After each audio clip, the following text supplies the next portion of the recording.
Se em algum momento, quando você foi construir, você teve alguma insegurança em relação será que minha obra pode ser embargada? Como que é um embargo? O que o fiscal olha quando a obra vai ser embargada? Quais são os principais motivos para ele chegar até a sua obra, então? E qual que é o motivo mais comum aqui no Brasil para as obras serem embargadas? Se você já teve em algum momento da sua vida profissional esse tipo de dúvida, então esse vídeo foi feito para você. Seja bem-vindo a mais um vídeo do canal Arquitetos na Obra. Nesse canal eu trago temas que vão ajudar você, arquiteto, estudante de arquitetura, a entender um pouco mais do dia a dia de obra, os procedimentos, as documentações, os processos construtivos realmente. E para quê? Isso te ajuda a evoluir seu projeto arquitetônico e a ganhar maior relevância no mercado. Meu nome é Maria Fernanda Pelaquim, eu sou arquiteta, sou sócia da Opel Construtora e atuo hoje principalmente na execução das nossas obras. Então eu realmente possuo ali a noção do dia a dia, eu estou sempre dentro de obra. Nesse vídeo de hoje eu vou mostrar para você qual é o motivo pelo qual o fiscal ele chega na sua obra e qual é a infração mais comum hoje no Brasil que faz com que as obras sejam embargadas. Bom, tem muita gente que acha que as normas regulamentadoras, as famosas NRs, elas não são assim muito obrigatórias para quem tem uma obra pequena ou para uma pessoa física construindo e simplesmente ignora a existência dessas normas regulamentadoras ou às vezes nem sabe da existência delas. Pois saiba que as normas regulamentadoras são obrigatórias, independente do tamanho da obra que você construa. Na realidade, elas foram feitas para qualquer âmbito profissional. Se existe uma CLT contratada para fazer um serviço para você, as normas regulamentadoras são de observância obrigatória do empregador. Está previsto em lei obrigatoriedade em relação ao empregador em saber e executar todos os itens previstos nessas normas. E para que essas normas realmente fossem seguidas, foi criada a norma NR28, que é a norma específica para fiscalização e penalidades. Ou seja, é a norma que vai embasar o fiscal para que ele chegue até sua obra, possa embargar a sua obra e é a norma que prevê o cálculo das multas, inclusive, quanto que você vai pagar para cada item de norma que você não cumpriu, não exerceu dentro da sua obra, dentro da sua empresa. Então, o que essa norma ela prevê? Ela diz exatamente assim no item 28.2.1. Quando o agente da inspeção do trabalho constatar situação de grave e iminente risco à saúde ou integridade física do trabalhador, com base em critérios técnicos, deverá propor de imediato à autoridade regional competente a interdição do estabelecimento, setor de serviço, máquina ou equipamento, ou embargo parcial ou total da obra, determinando as medidas que deverão ser adotadas para a correção das situações de risco.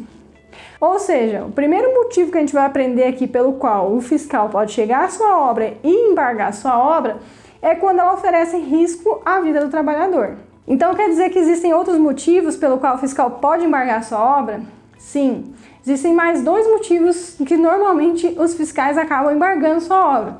Ou quando você tem alguma documentação irregular, que ainda não tem essa documentação, por exemplo, a aprovação do seu projeto na prefeitura, uma alvará de construção, e por acaso algum colaborador seu sofre um acidente de trabalho, então sua obra vai ser fiscalizada, ou simplesmente por alguma denúncia de algum vizinho ou de algum até engenheiro de segurança que passou na frente da sua obra, viu algumas irregularidades, até por situações de risco que ali possa estar oferecendo tanto para as pessoas em volta da sua obra ou quanto para os trabalhadores dentro da obra, a sua obra pode ser denunciada.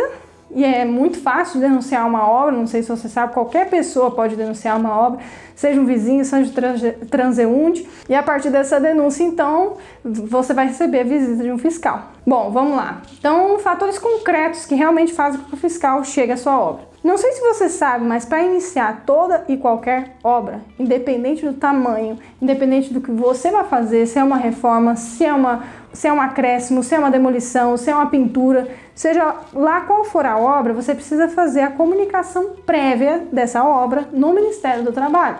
Como é que você faz essa comunicação prévia no Ministério do Trabalho? Hoje em dia ela é feita de maneira online. É muito fácil fazer isso. Antigamente você tinha que fazer por meio físico, via protocolo, demorava um tempo. Hoje em dia, em 5 minutos, você faz essa comunicação prévia de obra, que é justamente para fazer com que o Ministério do Trabalho ele agende, né, consiga planejar as fiscalizações das obras. Ah, então quer dizer que é só eu não fazer a minha comunicação prévia de obra que eu estou ali já com um passinho a não ter fiscal dentro da minha obra. Não. Em primeiro lugar, essa comunicação prévia é obrigatória, é um documento obrigatório. Então, você não pode deixar de fazer a comunicação prévia de obra, porque se o fiscal chegar na sua obra, só de você não ter essa comunicação prévia de obra, você pode ser embargado, você pode ser autuado. E você não tem que fugir da fiscalização. Se você está fugindo da fiscalização, é justamente porque você tem algo a esconder, que você tem algo de errado dentro da sua obra. Então, busque regularizar tudo que tem dentro da sua obra, justamente você não ter medo dessa fiscalização. Bom, esses são os motivos pelo qual você pode receber uma visita de um fiscal. E quais são os motivos que fazem com que esse fiscal ele realmente embargue a sua obra, ele realmente paralisa a sua obra ou interdite a sua obra, que é diferente embargar de interditar? Bom, o mais comum no Brasil, infelizmente, é por falta de documentação. Pode ser simplesmente pela falta de aprovação desse projeto na prefeitura ou pela falta de um alvará de construção. Toda prefeitura, todo município realiza o plano diretor para definir quais são os parâmetros urbanísticos, como que essa cidade tem que crescer e o que você pode construir em cada terreno, em cada imóvel. Isso não é feito à toa, é feito para realmente ser seguido. Então não adianta você querer fazer uma obra, fazer um puxadinho no fundo da casa para colocar uma churrasqueira ou qualquer coisa do gênero sem aprovação na prefeitura, porque você precisa comprovar para a prefeitura que aquela obra que você está fazendo está dentro desses parâmetros urbanísticos. Então, se existe um recuo frontal de 3 metros, lateral de 2,5, de fundo de 2,5, por exemplo, e que nesse terreno não possa ter mais que 2 pavimentos, você tem que comprovar para a prefeitura que você está de acordo com os parâmetros urbanísticos previstos no plano diretor. É uma legislação municipal. Então, em primeiro lugar, toda e qualquer obra que você for fazer, você deve aprovar na prefeitura esse projeto arquitetônico. Você deve ter, então, um profissional habilitado que faça esse projeto para ser aprovado na prefeitura, para garantir na prefeitura que você fez tudo de acordo com aquilo que consta no plano diretor. E que tipo de obra você tem que aprovar na prefeitura? Toda obra de acréscimo de área você tem que aprovar na prefeitura. Uma obra de reforma, ou, por exemplo, mas eu só vou fazer um puxadinho no fundo de casa, é só um pergolado com uma cobertura de policarbonato, só para fazer uma churrasqueira. Já considera um acréscimo de área, justamente porque existe uma cobertura. Toda cobertura, independente se ela for de policarbonato, ela conta como área construída. Então, tudo que conta como área construída deve ser aprovado na prefeitura. Portanto, o primeiro passo para que a sua obra não seja embargada é que tenha um projeto arquitetônico que comprove, aprovado na prefeitura, que justamente comprove que tudo que foi feito ali, tudo que está sendo feito ali, está dentro dos parâmetros urbanísticos. Outro motivo pelo qual você pode ser embargado, e que é muito comum no Brasil, embargo de obra por conta disso, é a falta do alvará. Pelo amor de Deus, gente, não construa uma obra sem o alvará de construção. O alvará de construção é justamente a prefeitura falando para você que, além de você ter a obra, o projeto arquitetônico de acordo com os parâmetros urbanísticos da cidade, do município, que toda a documentação está ok, que você realmente pode construir, que você tem um técnico responsável por aquela obra. Então, não deixe de fazer o alvará. E o que é necessário para você fazer um alvará de construção? Bom, para você requerer esse alvará de construção, em primeiro lugar, você tem que ter o projeto aprovado. Então, você tem o projeto aprovado na prefeitura, você vai levar o projeto aprovado, você vai levar a RT ou a RRT do responsável técnico pela obra, pela construção que vai ser feita. Você tem que ter o canhoto do IPTU para que a prefeitura consiga fazer a identificação do código daquele imóvel. Você tem que ter uma escritura, uma matrícula ou um documento daquele imóvel que consiga comprovar para a prefeitura quem é o atual proprietário daquele imóvel. E se por acaso o seu município, isso depende, prefeitura para prefeitura, ele cobre taxas para emissão do alvará, você precisa levar então um comprovante do pagamento da taxa de emissão do alvará e os documentos do proprietário do imóvel, pode ser RG, CPF, CNPJ. Tendo toda essa lista de documentos certinho, você consegue fazer o requerimento do alvará. Após receber o alvará de construção, que daí sim você pode iniciar suas obras. Gente, é simples. E tem muita gente que teima em querer não fazer as documentações que são obrigatórias para poder iniciar uma obra. E acaba então sendo prejudicado pelo embargo. Porque toda pessoa que vai construir tem esse medo, que justamente a gente sabe que uma obra ela tem que seguir um cronograma, ela tem que seguir um orçamento. Se você tem um embargo de obra e além de poder ser penalizado com multa, você está paralisando o item mais caro da obra, que é a mão de obra. Então, quanto mais tempo ficar paralisada a sua obra, mais tempo você vai ter ali uma mão de obra ociosa que você está pagando. É a parte mais cara da obra. Para você ver, no Brasil, a principal fonte, de embargo que existe de obra hoje é por falta de documentação, que é simplesmente de querer empurrar com a barriga ou por falta de conhecimento de uma documentação que é obrigatória, ou pela não aprovação desse projeto na prefeitura, ou pela não emissão do alvará de construção. Outro alvará que é extremamente importante, que a prefeitura é extremamente rígida, ela é mais exigente a respeito disso, é o alvará de demolição. Se por acaso você vai construir uma nova edificação e nesse terreno, nesse imóvel, havia uma edificação ali existente antes, que você precisa demolir para poder construir a próxima, você tem que ter um alvará de demolição dessa obra. Porque daí a prefeitura ela já vai autuar, vai aplicar a multa e a multa vai ser de acordo com a metragem quadrada construída que tiver constando ali no IPTU. Então, às vezes você pode até ter adquirido aquele imóvel e ali tinha algumas ruínas, uma parede ou outra de uma casa, por exemplo, que era muito antiga, que isso inclusive aconteceu com a gente. A gente tinha lá um terreno bem grande para a construção de um prédio, tinha algumas ruínas de uma edificação e se a gente não tivesse pedido um alvará de demolição daquelas ruínas, a gente poderia ter sido bastante prejudicado porque a gente teria que pagar uma multa proporcional à metragem quadrada que constava no IPTU. Daquela área construída que já nem existia mais, que só eram ruínas ali naquele terreno. Então, entende a importância de você avisar para a prefeitura tudo que você está fazendo? Até a demolição dessa obra, você tem que deixar a prefeitura informada, então. Porque se a gente não tivesse informado, poderia vir uma multa bem grande ali, que nem seria de responsabilidade nossa. Porque afinal, a gente só demoliu ali alguns pedaços, que a casa ali, a antiga residência que existia naquele terreno, que era um terreno grande, já estava em ruínas, Então a gente não fez a demolição daquela edificação inteira, a gente só fez de algumas paredes ali que ainda estavam em pé. Então pensa, você tem que pagar multa por algo que você nem fez e proporcional à metragem quadrada daquilo que você nem viu, que nem estava no seu terreno quando você adquiriu ele. Embargo e interdição é exatamente a mesma coisa? Na realidade não.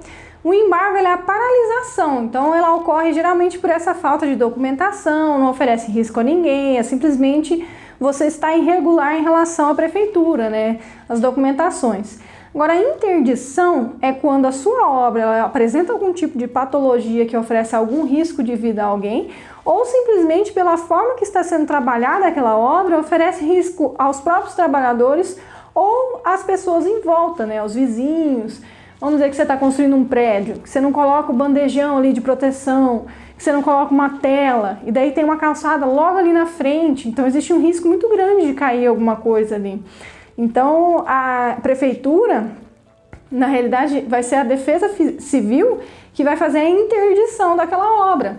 E quando ocorre a interdição, você é orientado a contratar um engenheiro, e esse engenheiro ele vai ter que fazer um laudo para conseguir elencar tudo e qualquer item que ofereça risco às pessoas que estão em volta ou aos próprios trabalhadores ali dentro de obra, para daí então você receber uma licença para fazer as modificações e estar regular de acordo com o laudo desse engenheiro, para daí então pedir um alvará de construção para você continuar a sua obra. Pensa o transtorno que é você ter uma obra interditada. Por isso que é tão importante que a gente tome atenção, que a gente realmente não negligencie as normas regulamentadoras. Que as normas regulamentadoras, as famosas NRs, elas foram criadas justamente para prevenir acidentes de trabalho e para prevenir o agravamento de doenças ou o surgimento de doenças durante a atividade laboral. Então vamos dizer que você tem um trabalhador ali que fica do lado da betoneira e que não tem um protetor auricular. Se ele ficar naquela posição, naquela função durante muito tempo, muitos anos da vida dele, ele vai ser prejudicado em relação à audição dele. Ele vai perder, vai ter uma perda auditiva realmente por tempo de trabalho. Por isso que existem essas normas regulamentadoras, justamente para trazer esse tipo de atenção do empregador para o funcionário, para que ele não agrave ou crie uma doença por conta da atividade dele de trabalho. Então, o principal resumo desse vídeo é justamente mostrar que para você não ser embargado, é só você seguir as normas, é só você seguir realmente as legislações. E que o principal motivo no Brasil para que as obras sejam embargadas é essa mentalidade de que eu vou ludibriar ali a minha fiscalização, eu vou começar a minha obra sem alvará mesmo, que é só uma obrinha pequena. É aí que você se engana. Você pode, pela economia de não estar tirando essa documentação, ou simplesmente porque, que trabalheira de ir lá na prefeitura para pedir tudo isso, você pode pagar muito mais caro na hora de regularizar isso, porque se sua obra for paralisada, justamente você tem uma mão de obra ociosa que você está pagando por ela. E como é que acontece se por acaso eu for embargado? O que acontece? O que eu tenho que fazer? Existem dois caminhos, e dois caminhos únicos para se sua obra for embargada. Ou vamos dizer que você é o arquiteto e o proprietário ele chega e fala, não quero regularizar. Se você não quiser regularizar de acordo com aquilo que a prefeitura apontou para que você ajuste dentro da sua obra, então a opção é demolir aquilo que está diferente do que a prefeitura tem como aprovado, que é aquilo que a prefeitura tem ciência da existência, vamos dizer assim, está tudo dentro das normas de parâmetros urbanísticos do plano diretor. Você pode sempre demolir, vamos dizer que seja só um puxadinho no fundo de casa que o cliente queria fazer ali uma área de lazer, e a prefeitura chega, embarga a obra e fala, olha, você tem que aprovar esse projeto, você tem que pedir um alvará de construção. O cliente acha isso muito complicado, então beleza, a opção que ele tem é demolir essa parte e a prefeitura vai te regularizar, vamos dizer assim, Você vai estar isento de qualquer multa se você demolir aquele pedaço. A outra opção é regularizar. Não existe opção. Ou você vai demolir ou você vai regularizar. Então, se você tem intenção de regularizar, como é que acontece? A prefeitura, quando ela te embarga, ela te dá um prazo de 30 dias para que você regularize tudo. Só que pode ser que seja um tempo ali um pouco apertado. Por isso que você tem 15 dias da data de embargo da obra para você entrar com uma defesa. Nessa defesa, por exemplo, se o seu projeto não foi aprovado, então você tem 15 dias para buscar um profissional habilitado, um arquiteto, para chegar a fazer esse projeto para que você entre na prefeitura, para que você aprove esse projeto, para que você faça o requerimento do alvará, para daí então a prefeitura conseguir liberar você para continuar essa obra. Se é só alvará de construção, você tem que levar toda aquela documentação, que eu já havia listado ali anteriormente no vídeo, para que a prefeitura reconheça então que você realmente possa construir aquela obra, aquela construção, e vai te liberar, vamos dizer assim. Só que pode ser que nesses 30 dias seja realmente um pouco difícil que você consiga regularizar tudo. Então, dentro dessa defesa, que você tem 15 dias para fazer essa defesa, você pode pedir um maior prazo. Tá, e se eu não pus defesa, se passou os 30 dias, o que acontece comigo? Você vai ser autuado, você vai ser multado pela irregularidade em relação à prefeitura. E beleza, eu fui multado uma vez. Aí eu posso continuar minha obra, daí a prefeitura não volta mais, como é que é? Não, a prefeitura vai te multando até o momento que você regularize ou faça a demolição desse pedaço, dessa parte que você resolveu construir. Pois é, então vale a pena correr o risco de construir uma obra sem um alvará de construção para tentar, ou a aprovação da prefeitura, para tentar fugir da fiscalização? O que eu tenho a dizer para você é que não vale a pena. Quem paga errado paga duas vezes, sempre. Então não vale a pena você correr o risco, porque se a prefeitura, porque realmente existem os casos que as pessoas constroem ou faz até fora daquilo que exige no parâmetro ali urbanístico, faz algo ali até que nem poderia construir e consegue, vamos dizer assim, sem a prefeitura ter visto, sem haver uma fiscalização. Só que pensa, quando você for vender esse imóvel, você não vai poder vender com essa metragem quadrada, você não vai poder comercializar da forma com que está a sua casa, por exemplo, hoje em dia. Se você tem uma casa, fez lá uma área de lazer super legal, não aprovou, não fez o alvará de construção, na hora de você vender essa residência, como é que você comprova aquele pedaço ali que a prefeitura nem tem conhecimento? Então, não vale a pena mesmo. Por mais que, vamos dizer, que você consiga escapar ali da sua fiscalização, como é que você vai comercializar isso depois? De qualquer forma, em algum momento, você vai ter que regularizar isso daí. Então, não é muito mais fácil você antecipar essa dor de cabeça, que na realidade não vai ser dor de cabeça se você fizer tudo certinho, do que você ir empurrando com a barriga e com aquele risco realmente da fiscalização bater até a sua porta, embargar a sua obra, deixar a sua obra muito mais cara do que aquilo que você gostaria, ou quem sabe fazer com que você tenha que demolir esse pedaço, né, para que você possa estar regular, receber uma multa. Então não vale a pena, não tem porquê. Se as legislações, se as normas existem, elas existem para serem seguidas.